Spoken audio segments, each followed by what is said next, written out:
Mhuri yeZimbabwe hazvina kumira mushe, and I'm currently shaking right now. Situation iri panapa yakaoma iyi. I don't even know kuti chii chiri kuitika izvezvi, because ndiri kunzwa kuti a plane registered to the United States Air Force has been spotted flying near Harare. Kuri kuendwa ndekupi nendege dzeAmerica muZimbabwe? Vari kude, it's like what do we have in Zimbabwe? Road vakanaka ndeipi? Those guys are not havasi friendly, and you know the consequences. Honestly, nyika yese yagara ine zvinhu zvayo zvainoita, ine masecurity nikirina ayo, that ndegeyo inogona kungodonhedzwa, you know, nenyaya nemasecurity forces kana yapinda zvisiri pamutemo, you know, panobva patanga futi bongozozo. Kana ikasiyiwa yakadaro inogona kusvika ikanoenderera ikazoita futi zvinhu zvisirizvo.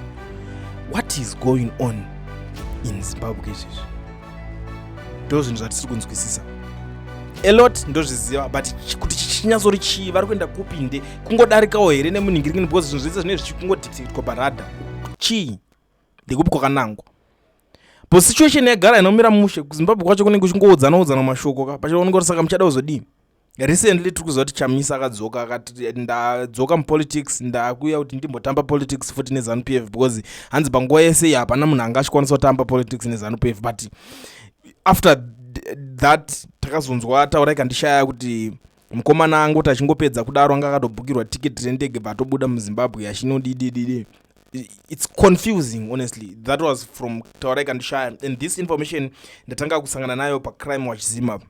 Ndo pari kutaurwa zvinhu zvese for your own information to those who want to ask my questions kuti hey, chii chiri kunyatsotora nzvimbo, because ini ndenge ndichivhundukawo zvinhu zvokuti zvinotyisa kungoona kunzwa kuti vakomana veAir Force vanenge vaningirikini vapinda muningiri United States Air Force vanenge vachinyatsoita nezvei.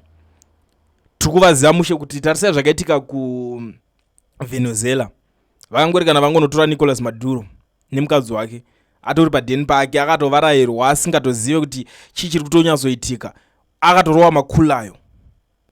Saka patinenge tichita kungonzwa nyaya yekuti ndege iyi yapfuura nepaZimbabwe, ndovhunduka padhuze neHarare ichienda kupi? You know, the situation yakati sei haazi mafanizi, and vanhu nyaya dzekuti I don't know tinoti pfungwa dzine dzakutanga kungopisa musoro kuti nzokisa saka vari kudei, vari kuenda kupi? And at the end of the day futi we can't afford kuti vazotita zvavakaita kune Venezuela zvokuti vanosvika tambobata chakati sisi nyika yacho yeZimbabwe haikwanisa kuafoda kuitira zvinhu zvakadai izvozvi.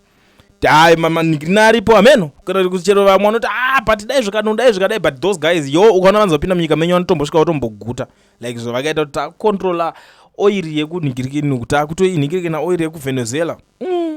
Totogaya kuti netumatombo twedu totina totoshoma tugoridhe tote votanga kuti taakutokontrola.